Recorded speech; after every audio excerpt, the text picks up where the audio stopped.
Due to the graphic nature of this haunted place, listener discretion is advised. This episode includes depictions of domestic violence and child endangerment. We advise extreme caution for children under 13.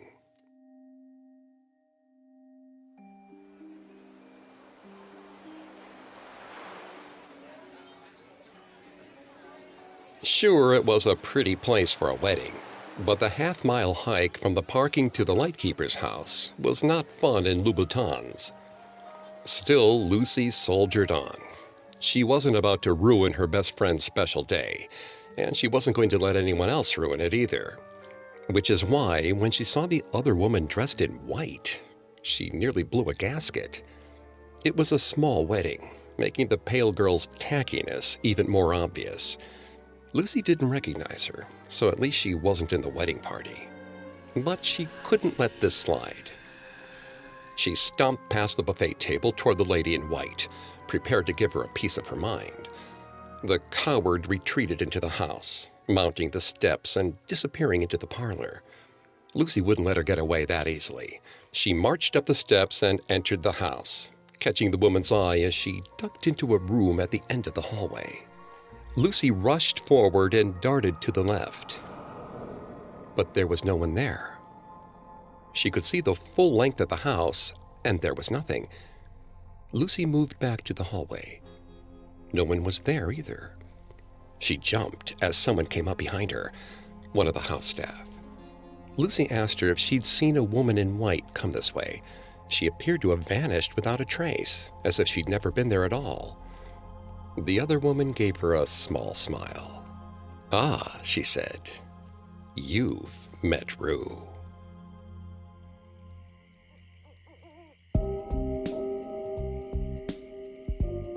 Welcome to Haunted Places, a Parcast original.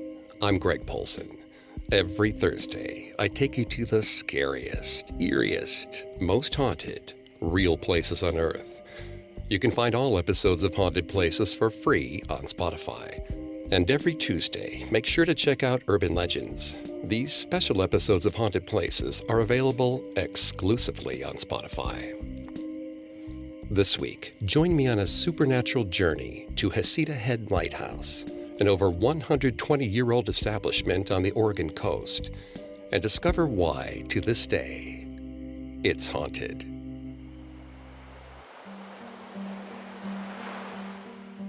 In 1775, a Spanish captain named Don Bruno de Heceta made his way north from California on covert orders from the Queen of Spain herself.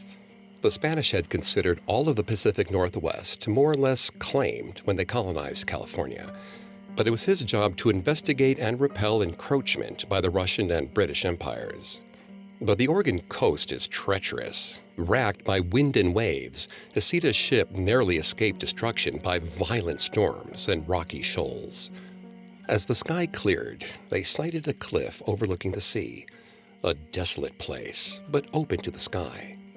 The Spanish named it Heceta, after the captain that somehow got them through it all. Today, the majesty and danger of the location is still hard to deny, as nearby Coos Bay and Newport have become part of more heavily trafficked shipping lanes. Oregonians campaigned for a lighthouse to be built in the area. Construction began in 1892, but Heceta Head's remote location made it difficult to get building materials up to the site.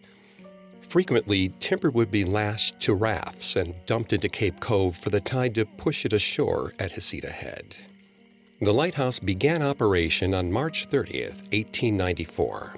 Isolation and sparse conditions presented new challenges, some of which resulted in death.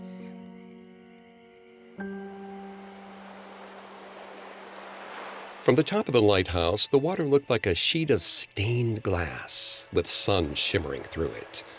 With the lovely view, it was easy to forget how dangerous the lantern catwalk could be. But Rue's 3-year-old daughter, Cora, refused to care. Her small hands gripped the railing tightly, only because Rue had insisted. The little one was entranced with the water, eyes as big as saucers, as she giggled to herself. She was in a world all her own, lost to the vast ocean. Rue was the type of person who could see every possible way things could go wrong. The railing could fall. Cora could lose her footing, slipping through the child-sized gap below the metal bar. There was a bit of land before the sheer drop into the sea, but the 50-foot fall from the platform to the ground was more than enough to end a life. The railing was a protection measure for a lightkeeper, not a lightkeeper's child. But even so, she couldn't deny her child the simple pleasure of taking in nature. She laced her fingers over Cora's on the railing and pried her away gently. Cora allowed herself to be carried by her mother, but the little girl's eyes kept darting back to the water below. Cora was like her father in that regard. Owen had been so excited by the prospect of the assistant lighthouse keeper job that he'd accepted it immediately. Rue had raised her concerns about safety, but he'd already been seduced by the ocean. She recited rules to Cora daily to keep her safe. Never go to the lighthouse alone. Always hold the railing. Cora nodded her head along to the words, but she was just a child. Children forget.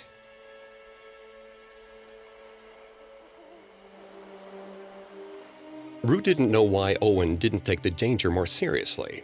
Their oldest, Ruth, had fallen on the rocks when she was only a little older than Cora was now. Some part of her dreaded her daughter's upcoming birthday. She couldn't help feel that something was about to happen, as if the date was cursed. Owen would reassure her in his usual way. It was painful. It would always be painful. But little Ruthie had had so much joy. She wouldn't want her family to suffer. Ruth tried not to resent his ability to be happy. She succeeded most of the time. She led Cora down the winding staircase. Her daughter tried to stop at the small window that faced the Pacific. She was too short to reach, and she strained on her tiptoes to see through. Ruth didn't like the wistfulness in her daughter's eyes, the way the ocean seemed to call to her, in words her mother could never understand. The family settled in for dinner. Cora begged her father to tell him what she called storm stories, retellings of the many times Owen had to ascend the light as the waves crashed and thunder roared. He obliged, offering comical voices for the rolling clouds and the restless sea. Cora squealed with delight. He loved these moments, and Rue loved that he loved them. She just wished Cora didn't enjoy them quite so much. Didn't want to play at being a mermaid or a sailor at every hour of every day. Neither Cora nor Owen could swim. The ocean did not care that they loved it. It would consume them all the same. Rue slept fitfully through the night. Her bed turned into the turbulent seas, ripping her farther and farther away from her family. Her skirts weighed her down. No matter how hard she fought against the current, the shore only shrank on the horizon before her. She gasped for breath. She flailed her arms wildly, trying to reach that elusive lighthouse beam, hoping that someone, somewhere, would find her. But the light remained just beyond her reach. Water filled her lungs as the sea dragged her under the surface. From above, she could see curious eyes looking down at her. Cora. She peered down at her mother as if she was some strange sea creature beached on the sand. Rue opened her mouth to beg for help, but only bubbles came out. Cora caught them in her hands, giggling, calling, "Daddy, Daddy, Daddy." Rue opened her eyes. Her lungs were sore, as if she really had been fighting against the ocean all night. But there was no water here. There was only the straw mattress beneath her back. She sat up. The soft rotation of the Fresnel lens's light played through the window, briefly revealing the small bed they'd made for their daughter. Rue's stomach dropped to her feet. There was no Cora, only rumpled blankets. Rue rose from the bed quietly and went searching around the small house. There was no bread pulled from the bread box, no stolen butter. The outhouse door lay open and empty. Rue's heart caught in her throat as she turned her eyes to the west. Through the lead window, she saw the smudged outline of a small figure on the horizon, heading toward the lighthouse. She ran outside as fast as she could, screaming for Cora, but the girl didn't stop. Her small, chubby legs tottered to the door of the tower. Rue tripped over a clump of rocks, falling to the ground. She wiped mud off her face, watching her daughter disappear inside the structure. Owen had not been in bed, so he would be at the top, cleaning and focusing the lens. Their daughter would run into his arms, and everything would be all right. She pulled herself back up and followed after Cora. She called out to Owen as she opened the door, her voice carrying up the spiral staircase. She needed to know that Cora was safe, but there was no reply. The light shone above like a roaring fire. It was all too easy to picture her child caught between the burning heat and the icy ocean. Taking 2 stairs at a time, Rue fought the stiff fabric of her muddy gown as she pushed herself to climb higher and higher. Cora's giggle was like a crack of thunder in the night. Lungs burning and feet aching, Rue made it to the top of the structure. She called out to Cora, but the girl was nowhere to be found. The laugh that had been so loud only moments ago had all but disappeared. Rue screamed her daughter's name, standing firm against the strong gusts of wind. And then, soft, barely above a whisper next to the crashing waves, she heard a small cry for help. Rue ran around the platform, cold metal digging sharply into her feet with each step. She screamed for Cora to answer her, to give her dear mother a sign of where she was. She was so fixated on looking for her daughter at normal height, she almost missed the small fingers desperately clinging to the edge of the platform, dangling 50 feet up. Cora whined loudly. Rue's heart thundered in her chest. It was happening again. Desperate, she screamed for Owen, but no one answered. Rue knelt and reached down for Cora's small body, telling her it was all right now. But this was a half-truth. If the wind pushed her, if Cora pulled her down, they would both tumble to their deaths. Rue wrapped her hands around her daughter's torso and told her to let go. Cora shook her small head. Rue grit her teeth, doing her best to steel herself, as the wind made her strenuous pose even more difficult to hold. She held back tears and kept her voice steady, warm. She wouldn't fall. Rue was holding her. That's what mothers did. Cora took a deep breath. The lighthouse illuminated the trail of snot going down her face. Her lip quivered. She let go with both hands, falling backwards through space for a torturous instant before Rue fully caught her weight, pulling her back up onto the platform and into her waiting arms.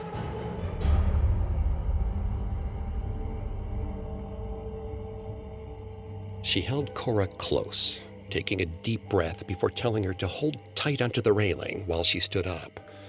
Cora nodded as Rue slowly lifted herself to her feet. But a gust of wind hit Rue as she rose. She teetered, tipping backward, having forgotten her own rule. A scream left her mouth as she fell, grasping for her child's hand.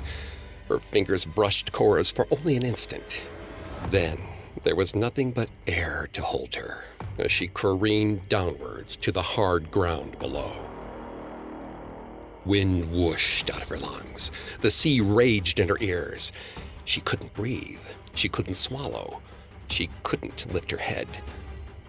Gazing up, she caught the smallest glimpse of Owen carrying Cora on his shoulders.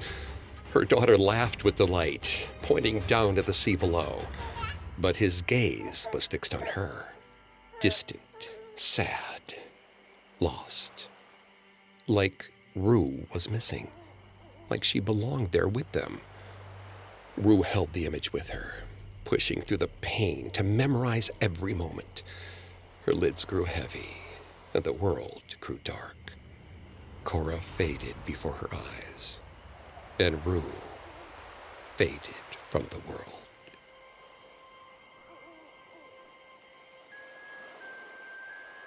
The turnover for lighthouse keepers was high in the 1890s. The remote and rocky coast was no place for families, and the isolation made the profession both physically and psychologically dangerous. The Heceta Lighthouse's first head keeper, Olaf Hansen, worked for over 15 years to make Heceta Head Light Station a real community. He arranged for the construction of vegetable gardens, a schoolhouse, and even a post office. But a small piece of history was left behind by the progress. There's an unmarked grave at Heceta Head, now overgrown and difficult to find. Some say it belongs to a little girl. Some say it belongs to her mother.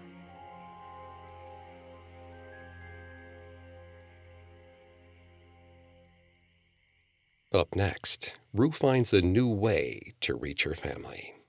Now back to the story.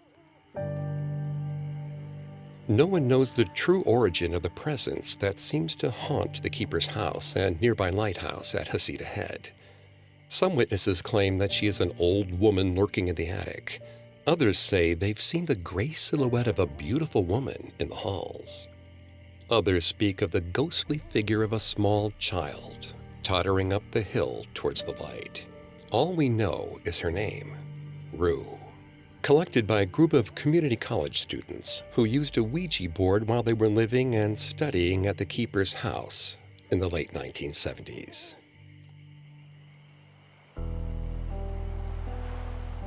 Rue didn't feel the wet ground beneath her feet, but she did feel the cold, clinging to the void where her skin used to be. It pushed into her, choking the embers of warmth within her as she passed from one state of existence to another. There appeared to be no true afterlife, or else Rue had not yet earned it. Yes, that must be it. She couldn't join her little Ruthie until they were a family again. She mounted the wraparound porch of the keeper's house and peered through the curtains she'd sewn a lifetime ago. Cora sat on the floor by the hearth. Her skin glowed a soft pink, and her toothy smile shone up toward her father like a brilliant blast of sunlight in a dark and stormy sky. Rue missed that warmth. She missed her nights by the fire, watching Cora build empires out of wooden blocks. A low, keening sound left her throat, matching the cry of the birds outside. Everything had been stolen from her, and she could not take it back. She could only watch from the other side of the glass. Owen looked up slowly, his gaze holding hers.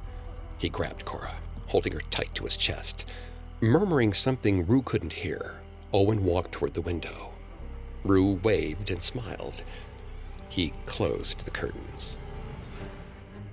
Rage filled her body. Her husband had been a kind and just man. He would never be so cruel as to deny her the chance to be with her child. Not when she'd given up her life to save her. She rushed to the door and threw her full weight at it, over and over. The door rattled against its hinges. She screamed, but her voice mixed with the howling winds. Rue did not stop. Cora's small cries came from the other side of the door. Owen, speaking with more authority than she'd ever heard, commanded her to stop. He called her a demon. Rue's rage deepened.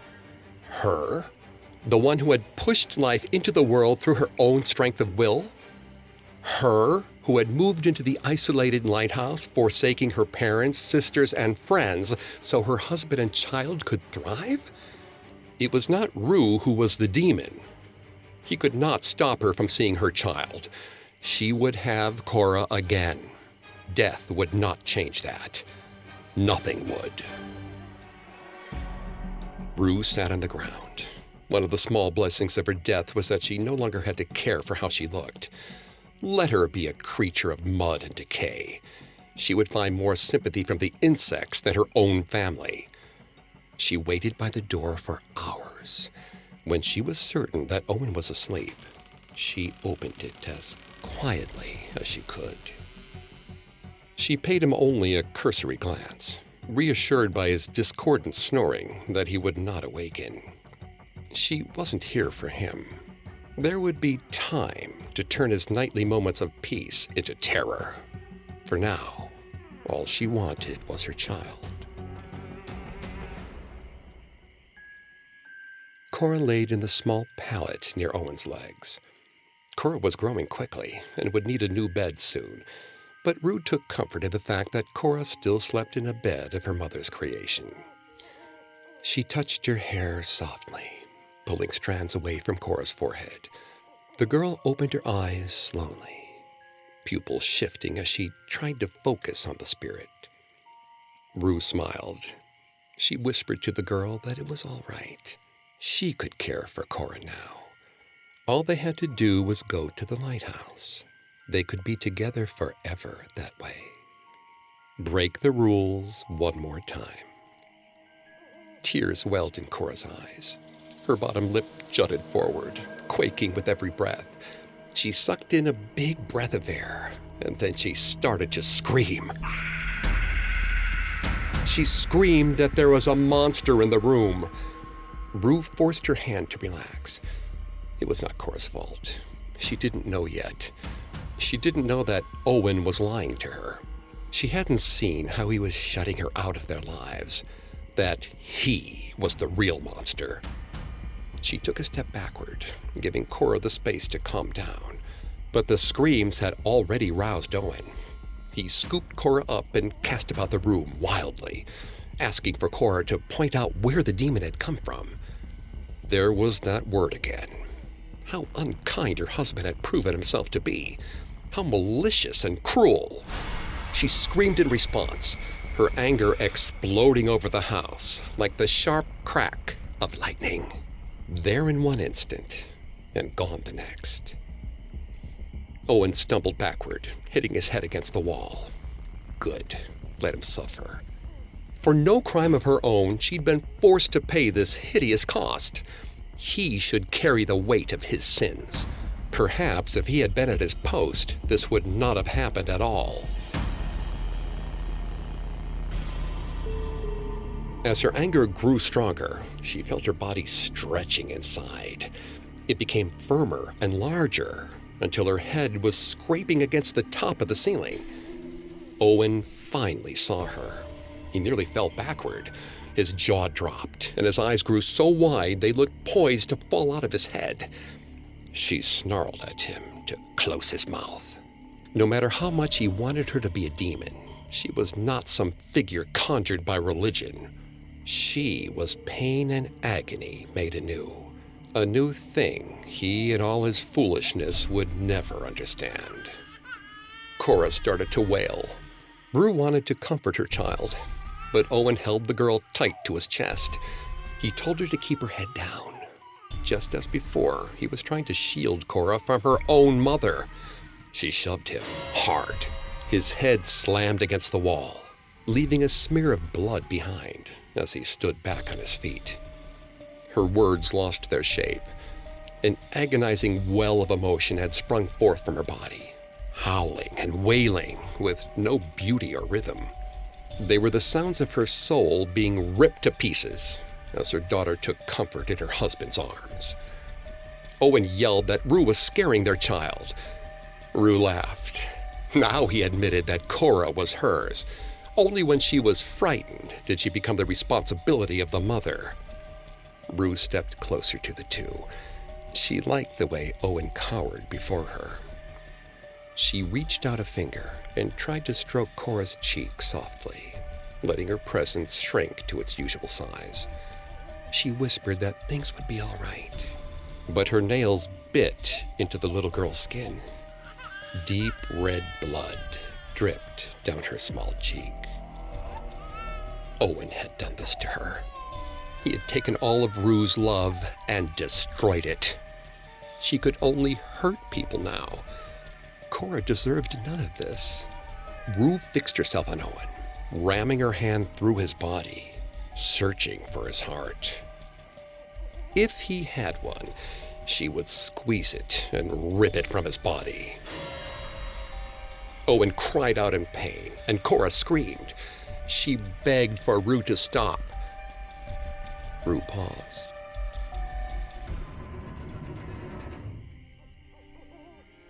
In her doubt, she grew smaller, fading in and out of view. She could punish Owen for all of eternity, for the way he hid their little girl from her eyes, but she could not deny her child anything, even if it meant her absence. She kissed Cora on the cheek, leaving one last searing scar on her lips. Then she slipped back into the darkness, where she stayed, waiting for someone who wanted her.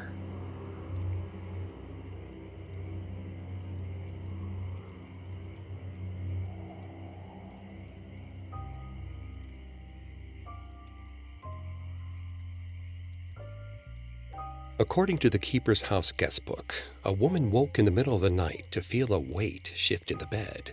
A small indentation appeared at the end of the mattress, as if someone was sitting beside her. They sat like this for hours, unmoving. The figure only disappeared at dawn. Coming up, the Heceta head keeper's cottage opens up as a bed and breakfast, with some extra spectral help. Now back to the story. The 1930s ended the isolation of the Heceta Head lighthouse keepers. The construction of the Oregon leg of the U.S. Highway 101 made nearby Florence, Oregon, only a 20-minute drive. The lighthouse was converted to electric power, which meant fewer keepers were needed to keep it running. The lighthouse became fully automated in 1963, phasing out the role of the keepers completely. Parts of the complex were torn down, and the last remaining keeper's house passed into the hands of the U.S. Forest Service. But that last keeper's house was also the center of Heceta Head's supernatural activity, and as the Forestry Service struggled to find a purpose for the building, Rue made her presence known.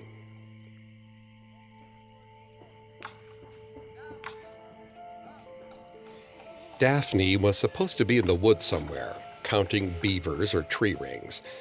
She was at least supposed to be outside, but she was only a first-year forest ranger, so they put her in charge of managing the workmen that came in and out of the lighthouse keeper's house. It was in the process of being converted into a dormitory and classroom for local community college students, until it got annoying. One of the workmen, Tim, something like that, had rushed out of the attic in a hurry, muttering something about seeing a woman in white in the reflection of a window. It would have been just a laughable anecdote if he hadn't subsequently broken said window. He insisted he wouldn't return to the third floor. He could send someone out to do the repairs in a few days. Daphne came from a family of contractors, so she told him he'd done quite enough and resolved to fix it in the morning. He seemed confused by the notion of this feather-haired slip of a woman having construction experience. She reminded him that it was 1970 now. He needed to keep up with the times. The weather was bad that night. The roads closed, but Daphne had to stay on site anyway to make sure the automated lens was running correctly. She opted to stay in the house's northwestern corner, facing the Pacific Ocean, as it was lit by flashes of lightning and the roving beauty of the Heceta Head light. She took out her collection of Shirley Jackson stories, laughing to herself at the image of the burly workman shivering in front of a spectral white lady who could have been her grandmother. But as much as she liked Jackson, she didn't believe in ghosts. But Shirley was just too good. Daphne read story after story, telling herself she needed to stay awake for the light, not because she wanted to read just one more page. The clock had just struck 3 when she heard it.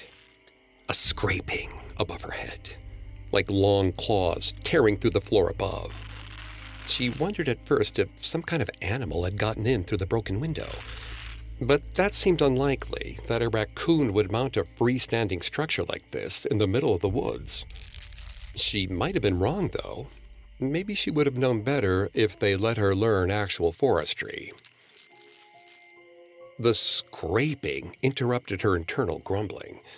It was faster now, with purpose, almost manic. Whatever was up there knew what it wanted, and what it wanted was to get downstairs. She laughed at the irony. She wanted to be out in nature, and nature was ready to come to her. It was then that she remembered the door to the attic was open, and it was in her bedroom. It hadn't bothered her before, but in the dark with that scraping, Florence, the closest town, seemed so far away. She told herself it couldn't be a wolf or a fox, nothing rabid to attack her. But it would be very unlikely for a wolverine to be in the attic. But if there was a wolverine in the attic, an attack was a near certainty. The sound intensified, as if it knew Daphne was doubting it. She sprang from the bed as quickly and quietly as she could, stepping on light feet to the door. She gripped the handle oh so carefully and gave it the softest, gentlest push she possibly could. The creak of the old hinges was deafening. The scraping stopped abruptly. Daphne held her breath. Then the scraping started again, moving across the ceiling in a straight line, right for the attic stairs. Daphne searched for a lock on the door as the scraping got closer and closer, but there was nothing, not even a simple latch on the doorframe. As the sound reached the stairway, she shut the door. Daphne braced against it, listening intently, waiting to hear feet descending the stairs. But there was nothing. She waited and waited and waited. Finally, her adrenaline ran out. She slumped to the floor, her back still against the door, ears still searching for the sound. But all she heard for the rest of that sleepless night was the storm and silence. She dreaded going up to the attic the next morning, but her boss was going to be by to survey her progress at noon. She told herself it was first-day jitters, nothing more. Still, she climbed the stairs slowly, quietly, as if somehow the creature would forgive being disturbed if she was polite about it. Daphne poked the top of her head into the attic, only venturing high enough that her eyes peered over the edge of the opening. The early morning sun filled the room with a weak glow, but it was enough to see by. She peered into the dark recesses of the attic, squinting to look for bristling fur, claws, or teeth. She got up her nerve and called out. There was no answer. Cautiously satisfied, she climbed the last few steps, wet rag in hand for cleanup. When she looked down, Daphne expected to see a sea of broken glass, tiny shards glittering in the shadows like a night sky. But there was no such thing. The space beneath the window was clean and empty. There was no sign of shattered glass anywhere. Daphne stepped forward to investigate. Glass crunched beneath her boots. There was a small, neat pile of broken glass about 3 footsteps from the top of the stairs. Daphne told herself to get the job done, but as she lowered the dustpan and brush to the ground, it all began to make sense. The brush made the exact scraping sound she'd heard the night before, as if it had been swept together by helpful, unseen hands.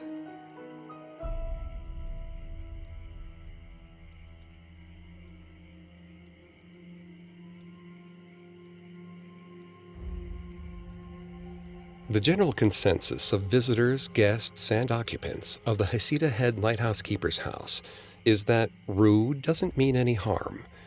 She's helpful even, tidying up when no one's looking, moving objects back to what she believes is their intended place.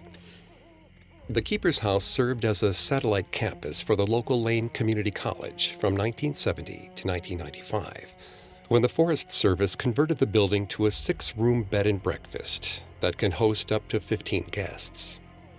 Rue appears to be delighted at the influx of new people to clean and care for. Housekeepers say she straightens the linens behind them, only to leave a depression on the bed facing the bathroom, as if she's sitting down to supervise. She seems to have learned something from her harrowing interactions with the various workmen who've toiled in the attic, and she tends to avoid appearing to people who seem not to want it, like the house's current innkeeper, Misty Anderson. Like any good host, Rue respects her guests' privacy. But if you do open yourself up to seeing her, beware. For late-night visits are her specialty, and once she's invited in, she doesn't want to leave.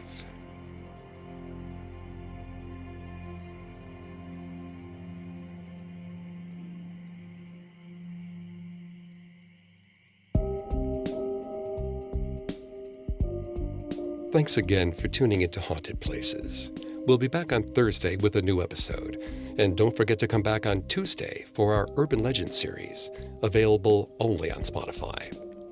You can find more episodes of Haunted Places and all other Parcast originals for free on Spotify. Not only does Spotify already have all your favorite music, but now Spotify's making it easy for you to enjoy all of your favorite Parcast originals like Haunted Places for free from your phone, desktop, or smart speaker. To stream Haunted Places on Spotify, just open the app, tap Browse, and type Haunted Places in the search bar. And don't forget to follow us on Facebook and Instagram at Parcast, and Twitter at Parcast Network. I'll see you next time. Haunted Places was created by Max Cutler and is a Parcast Studios original. Executive producers include Max and Ron Cutler. Sound design by Kenny Hobbs. With production assistance by Ron Shapiro, Carly Madden, and Isabella Way. This episode of Haunted Places was written by Lil D. Ritter and Jennifer Richey, with writing assistance by Greg Castro. I'm Greg Polson.